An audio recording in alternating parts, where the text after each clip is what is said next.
The following is based on a sworn affidavit, but it starts with some tweets. Here are just a few. Stole 24 million, still a failure in the eyes of the world. Stole 24 million, can't stop stealing. Stole 24 million, but can't stay away from drugs. Stole 24 million, but still can't keep a friend. We are in the AT&T flagship store in Times Square, and two guys walk in.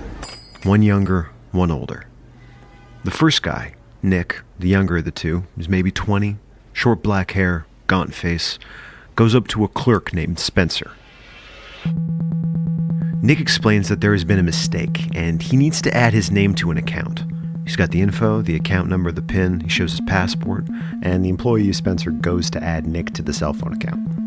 But there's an outstanding bill, and the employee says that Nick has to pay it before he can add himself to the account. Nick says forget it, and he and his friend walk out. You see, the employee, Spencer, was this close to making just a huge mistake.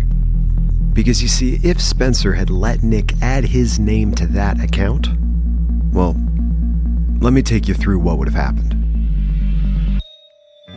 First, Nick would have used his newfound presence on the phone account to redirect all incoming traffic to the number to him.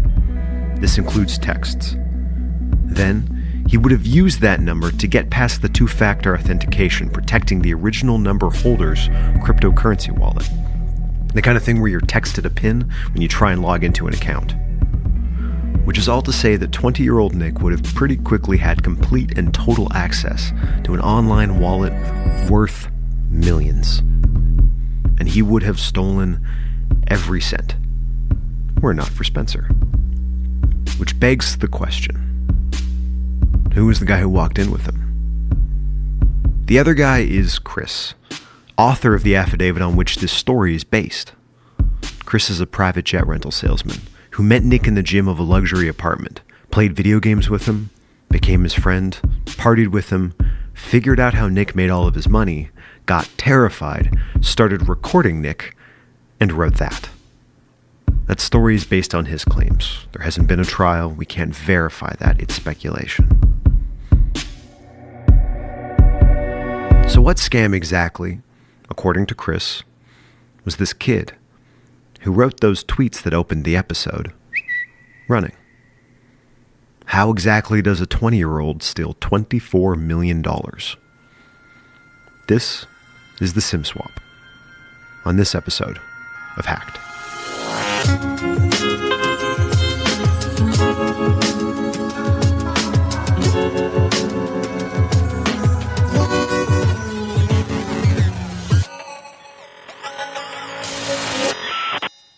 We're still here. We are. We didn't go anywhere. We didn't go anywhere. We've still been sitting in these seats. Waiting For a month of Hacked to release another episode. 4 weeks till we can record the next episode. That's how excited we've been. Yeah. No, it's been great. I got to say that I've just been enamored by the great response to the podcast coming back, all the support, especially the patrons.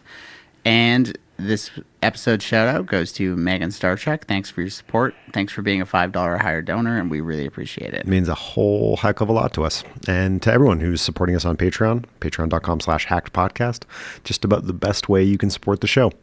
It's been a lot of fun being back and getting to make this thing that has people who are actually enthusiastically listening to it. Every message we get, it's a treat. It's a treat every single time. And it makes it exciting for us to come down and sit in here and record one of these things. You make our day brighter, each and every one of you. You're about to meet a man who lost $1 million. If you have a mobile phone, you are a potential target in the SIM swap scam. The SIM is the small card that contains your phone number. The hackers got Rob's carrier to swap his number off his SIM and put it on their phones. AT&T said there had been a SIM swap request. What is a SIM card? A SIM card is a relatively recent addition to the cell phone. It was only when GSM rolled out. You might not be old enough to remember I that, don't know but what I GSM sure is. do. Yeah. Anyway, the SIM card is the subscriber identity module, which is a beautiful tech name for something so basic. But essentially, it's a way that the cellular network identifies your device. Kind of like a name tag. Yeah, essentially. Back in the day, there wasn't actually a card. It was just hard-coded into the phone. So you would literally go to a cell shop, get a phone, and they would punch in your subscriber ID right into your phone. And then eventually when GSM came out, they said, hey, people are keeping their phone numbers and are changing phones. Wouldn't it be great if we put this onto a tiny little card that they could slide in and out of different devices? Right, so the reason you want to have a little card that can be taken out of the phone is that so that people can easily swap phone numbers between phones and phones between phone numbers. Yeah, essentially. That's probably where it came from. Interesting. To promote the upgrade cycle of cell phones that we all now live and die in. At what point did a SIM card go from being a way to tie a phone number to a phone and become a tool for security? Oh, I don't think it ever has. I think a bunch of companies have made it that way. Phones have never been identification documents. It's not my passport, It's not something that I have to go to the government and get issued to me. It's just a phone number. And the fact that we've all become so addicted to our cell phones and they never leave our side, they've started using them as such.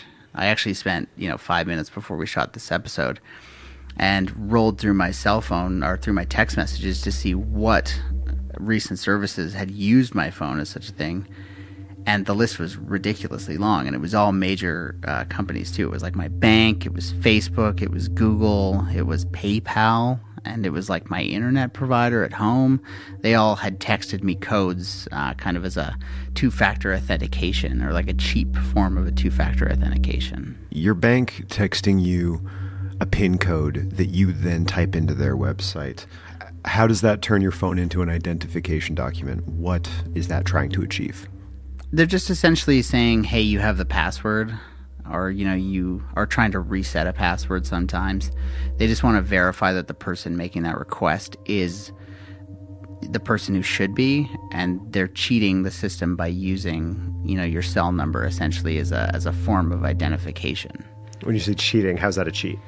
It's a cheat in the sense that it's not, truly something that defines who you are and is part of your identity. It's just your phone number. Right, it's not blood, it's not a fingerprint. It's not a photo. No. It's just literally a text message. So the whole big idea behind this is I'm Google, I'm Facebook, I'm your bank. Someone has tried to log into your Scott Winders account. Mm-hmm. And the bank has gone, okay, they had all the information that we would normally expect from them, right? They have your username and they have your password. But we want to take this one last step. Someone else might have those things. We just want to confirm that this is actually you. And one other thing we know about you is that you have this phone, this physical device that this hacker probably doesn't have. So we're going to text that number. And if you get that code, you can confirm that you got texted. That's the basic kind of mechanism behind this, right? Yeah. Yeah, the beauty of it is that it is actually better than not doing it. But the catch is that some services, especially the cryptocurrency brokerage that was in the intro story, was using the cell number as true second validation of identity. So instead of just being I'm logging in, here's my username and password, it was more I've lost my password, I need to reset it. And they would say, okay, we'll send you a link to your text message. Same as when we talked about emails in a previous episode, it becomes a bit of the keychain. So if you can get access to someone's emails, you can get access to resetting their passwords.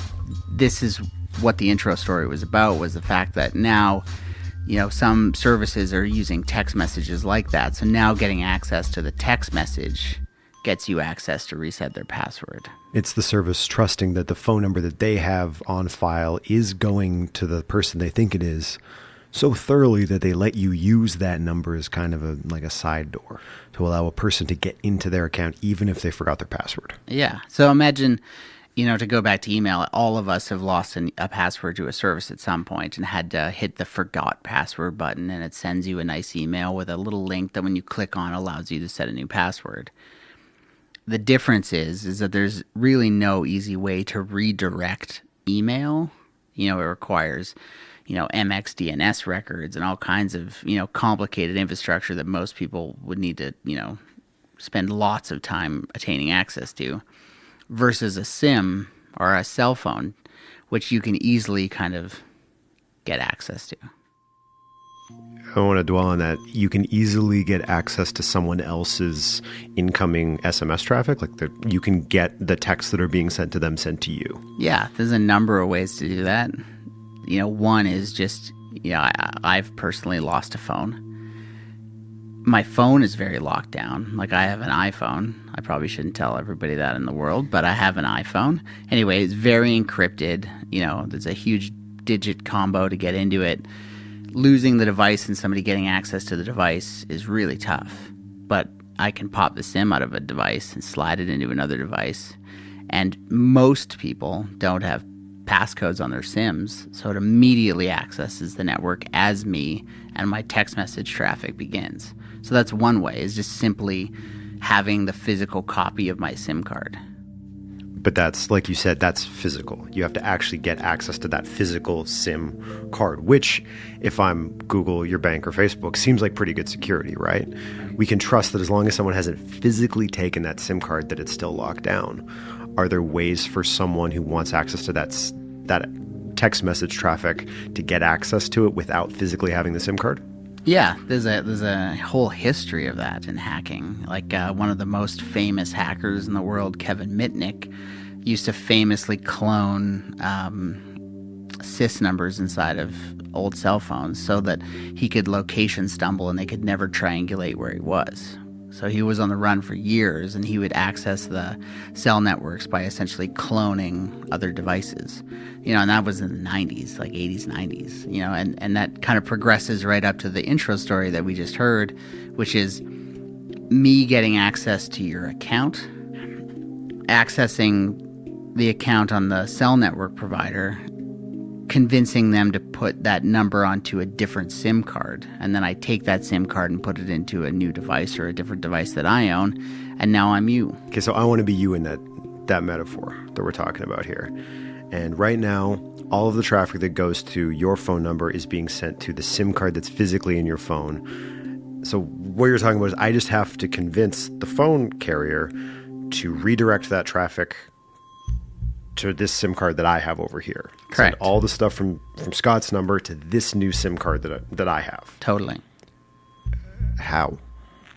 Yeah, it's definitely not the easiest thing, but it's not the hardest thing. Like, social engineering is probably the easiest way to attain all that information, and that's just literally like manipulation. And that's been going on for thousands of years, and some people are really good at it. And the gentleman from the intro story had essentially done that. He'd socially manipulated or socially engineered somebody into giving him all the information that allowed him to access his account.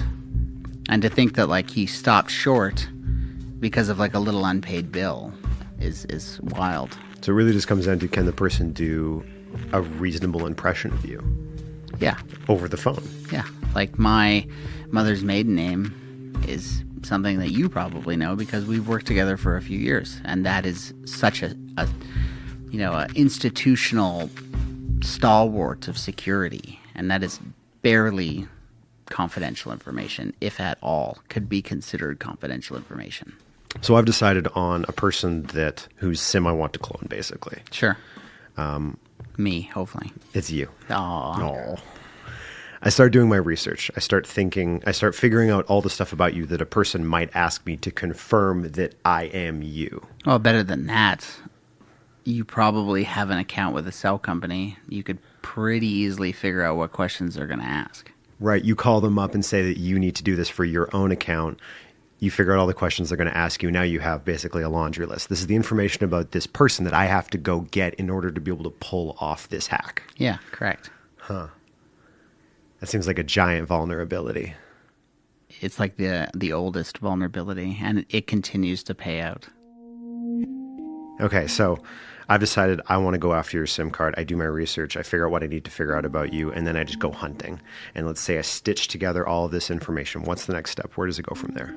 Once you have all of my details, and you just literally can walk into a cell phone shop for the company that I'm with and verify your identity.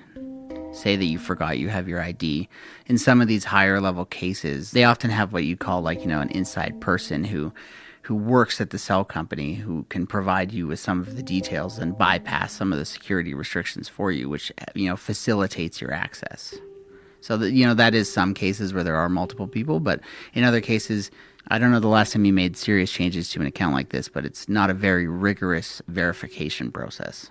So one thing I'm noticing here is, like, when we talk about a lot of these hacks, they feel like they're a shotgun approach. One's literally called phishing, and it's like you're putting out all of these things into the world and you're seeing what comes back.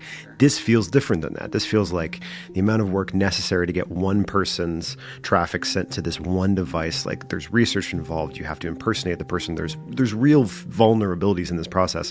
Why would I want to put in all that work? Yeah, quality over quantity. To go back to like online street crime in some of the previous episodes, ransomware is a quantity business, where this is this is a real hack. This is like, Jordan is a Bitcoin trader, and I know that the brokerage he uses SMS to do password resets. I think he has $20 million in his Bitcoin account. Hypothetically. That makes you a great target. We're talking about essentially a quote-unquote untraceable currency that I'm going to potentially take from you with a little bit of social engineering and a little bit of like cell phone cloning. And the other thing is like maybe the first cell shop I go to, they want to see my physical ID, and I haven't faked that yet. But, there's probably 300 other cell stores, and eventually I'm going to get a lazy person who's just going to let me have the information and make the changes for me. So you get that information, you make that change. All of my texts are going to you. I steal your Bitcoin and I leave the country. Thanks, Jordan.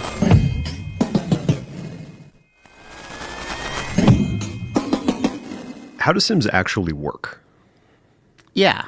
So consider them to essentially be a small computer sitting inside of your phone. They have their own programs, they have their own data reserves, they have all this other functionality, which can be communicated to wirelessly, but we'll get into that later.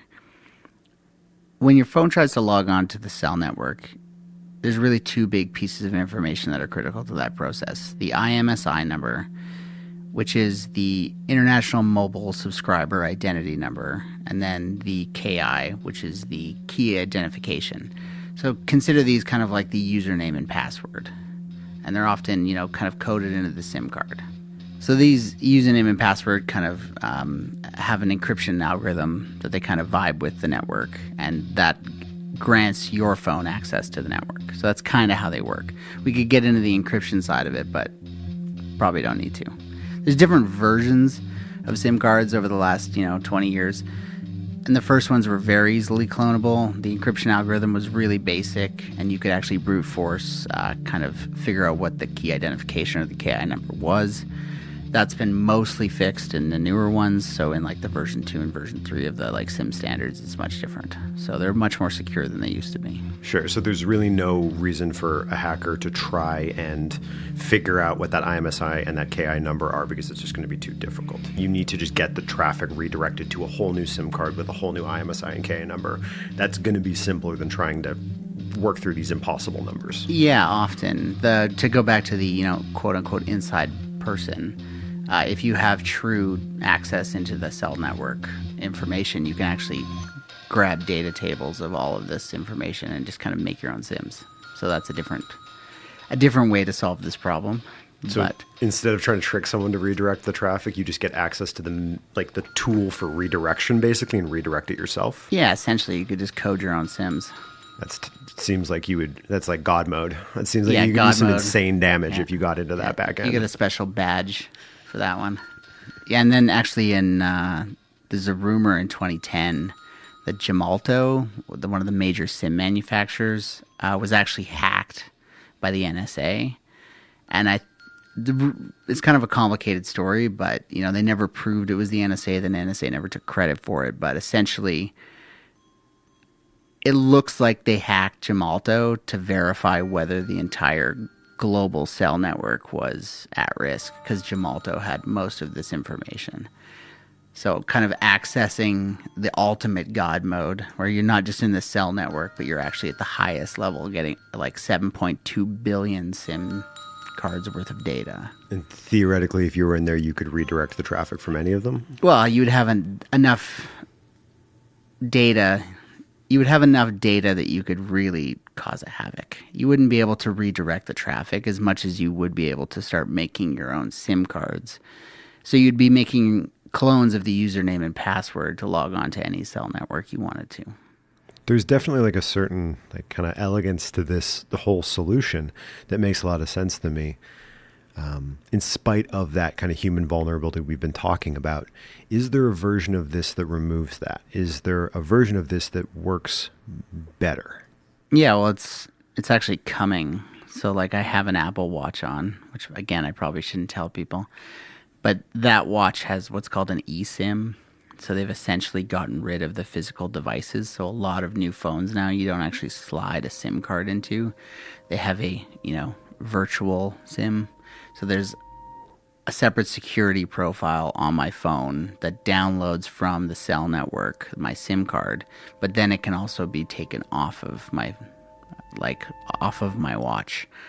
And the same thing will happen. So they've definitely made large strides to solve this problem, and I think it's going to go away. So we're going to go less from, we started where we used to code in our IP addresses. We would tell our phone what our SIMs were, what our subscriber ID was, and then we went to this chip that kind of told the phone what our subscriber ID was, and now we're going to go back, but it's going to be prescriptive. So the cell network will prescribe our device a subscriber ID, and then it will be able to recall and control that. I might be misunderstanding this, though. If the cell phone carrier has the ability to recall that profile and move that profile to say, oh, I got a new iPhone, and this whole hack is based on tricking the cell phone provider into thinking that you're someone you're not, haven't we just ended up right where we started? Humans are always the vulnerable link, Jordan.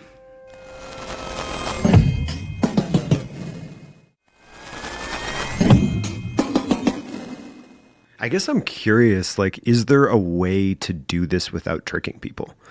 Like, I like that this feels like a real hack, right? Like, it feels like an actual, like, it feels like heisty, right? Yeah, this is a real heist. It's a grift. Like, you got to trick people. You got to have an inside man. It's really cool. But I feel like there is someone out there who at once wants access to one of these accounts, but doesn't have the ability or the desire to go about it in that kind of social engineering grifty way. Is there like a hard way through? Is there a way to get this traffic? Is there a way to clone someone's SIM without tricking a cell phone company? Is there a way to math your way through this thing? Yes. It's much harder now. I touched on it a bit ago that they've modified the SIM algorithms, so the encryption algorithms. So the first version of it, yes, you used to be able to properly, easily clone people's SIM cards. Now it's tougher. Even getting access to the actual physical card, you can't really easily scan off the IMSI and KI number. So it's much more complicated. Getting raw access to the cell records inside the cell provider would probably be your easiest way. You can program your own SIMs. They are little microchips with computers and data. You can write stuff into that data. But you still need these pieces of critical information. And unless you can get those critical pieces of information, it's much more complicated. It's much easier to have the cell network do it for you than to try and do it yourself. We've been talking about the value of that cell phone traffic in the context of two-factor authentication. I get texted this PIN, great, I can now log into this account and I can wreak all kinds of havoc. Does the information that's getting piped into your SIM card have any other value? Yeah, of course. When we talk about social engineering and social manipulation, if I have access to all of your private data, I'm going to know a lot more about you and a lot more about what makes you tick. I'm going to know about social vulnerabilities you have, if you've been texting or DMing somebody that you shouldn't be, any of that information is, very valuable if I'm going to try and manipulate you. So it depends on what your end goal of this hack is. The intro story was, hey, I want to steal your Bitcoin. And that's a great thing, but maybe it's not. Maybe it's a different actor trying to get access to your work environment. And maybe they clone your SIM and they have been reading your text messages between you and somebody you shouldn't be texting, and they're going to hold that over you unless you put this USB key into a computer at work. So you never really know what the outcome's going to be or what the goal of the people doing the hack is. But, any kind of valuable social information is always going to pay out if you're kind of involved in a larger scale hack. It kind of paints this picture of a person who gets robbed through one of these hacks and then can't do anything or say anything about it because the person knows all this stuff about them. Yeah, right. It's like the classic movie scene of, the person who doesn't report the crime and is now a part of it. Looking at this hack from, 10,000 feet up, what does the bleeding edge of this look like? Does it kind of live and die by social engineering, or is your phone vulnerable in some entirely different way?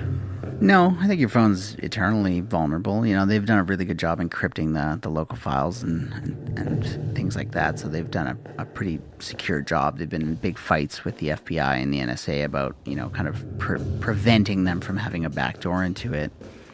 But there actually was recently some interesting news that had come out. I think it was at the end of last year, September, October. There's kind of a control protocol. So your phone's SIM card being kind of like a little microchip and kind of having its own programs needs to be communicated to via the cell network occasionally. And it turns out that that's as simple as sending, binary encoded text messages to your phone. They'll never pop up on your phone. You'll never know that it's happening, but it's happening in the background. It turns out that, between 2015 and 2019, this was pretty common. So this security company was analyzing traffic and SMS data going across many networks, but often some Mexican telcos. And it turns out that some third-party actor was essentially pinging cell phones, getting location data via the chip. So the chip or the SIM card will return its cell ID and kind of its home tower and the tower that it's currently on. And they can use that to essentially kind of pinpoint where the phone is within a relative proximity. It kind of went on for years, and it still could be going on. There were some emergency kind of security protocols released in 2019 to kind of tell cell companies to make some security mods to their platforms to prevent it from happening. But, who knows if those have actually been done. You're saying that cell phone carriers have the ability to, on the platform that text messages get sent on, SMS, send some piece of information to your phone that tells your phone to ping back with some piece of information about it, who you are and where your phone is, kind of thing. Well, that is a few of the commands. It can actually send a plethora of commands as far as like open browser and download this. Yeah, exactly. Jordan's face you can't see right now, but it's exceptional. How the heck did someone figure out how to do that? It's all public API docs. You can literally pull up the technical docs that talk about it. It's very technical, and you need to be very competent to do it, which is probably the best security that it has now, is that you require a proper real IT tech hacker to do it, but it's very viable. That's the version of this we were talking about that sits somewhere outside of either physically getting the SIM card or tricking a person. So there is a way. There's this sort of math. You can math your way through this thing. You can program your way through it for sure. It's not going to be easy. It's going to be very hard, very complicated, but they suspect there's not a lot of public discussion about it because it is such a global security problem. So it's probably very locked down. But there's been rumors and discussion about it being as vulnerable as they can tell your phone to download a Trojan horse or download a virus, and your phone will go do it. So there's not a lot that verifies that. There's a few like DEF CON articles and DEF CON presentations about it. And it's not like the SMS networks and this kind of SIM toolkit SDK commands. It's kind of the thing that I'm talking about. It's not like there aren't security protocols. It's just that when lots of these cell companies set them up, they didn't turn them on. So they don't require authentication. They don't require anything. The phones receive this kind of encoded message, and the phones execute the instructions in that message. So many vulnerabilities that exist in the world today are because of improper setup. Whether it's someone figuring out that if they impersonate you, they might be able to get traffic redirected to a new SIM, whether it's someone figuring out how to send these weird phantom text messages that make your phone do stuff. The vulnerability on the cell phone carrier side, do you think that's born of ignorance or apathy? Do they know that this is a vulnerability, but they think no one's ever going to figure it out? Or do they not know about it until somebody exploits it? Yeah, I think that's the case. I don't think anybody's, willfully negligent. I think that many of these hacks of opportunity that come up, and like lots of if you go through like the CVID, like the security logs of, insecurities that are found in the resolutions, they're all kind of just accidental. Whether they're set up, whether it's a user case that's no one programmed for, so you reach an exception that doesn't have a catch. It's things like that cause these problems. It's not, somebody willfully being negligent. You kind of come back to that thing, we've talked about this before, but it's this idea of like, you can point all this money and all this time and all this energy and all these resources and the smartest people you can conceivably hire for the most money at solving a problem, but you're never going to be able to outsmart just the hive mind, basically. Well, and the reality is that usually the problem you've tasked these people with isn't security. You're saying, hey, let's build this application that does this. Security is the afterthought.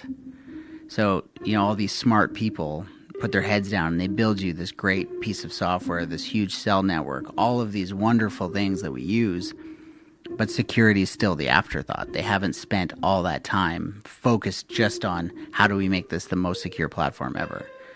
And that's where the securities come in, and where a lot of, today's InfoSec kind of companies and service providers, what they do.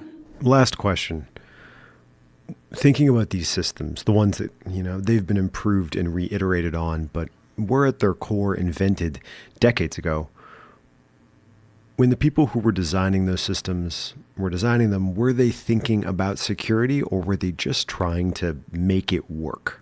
I think this is, just my personal track record, but I think over the last 25 years, a lot more people think about it. Especially when you've got technology's gone from being, something that we use, a computer on a desk not connected to a network, to being, a small computer that's driving my Tesla. And, when we talk about security or the impact of insecurity, that's a huge difference. I'm not going to lose my Word document with my resume in it. I'm going to lose my life.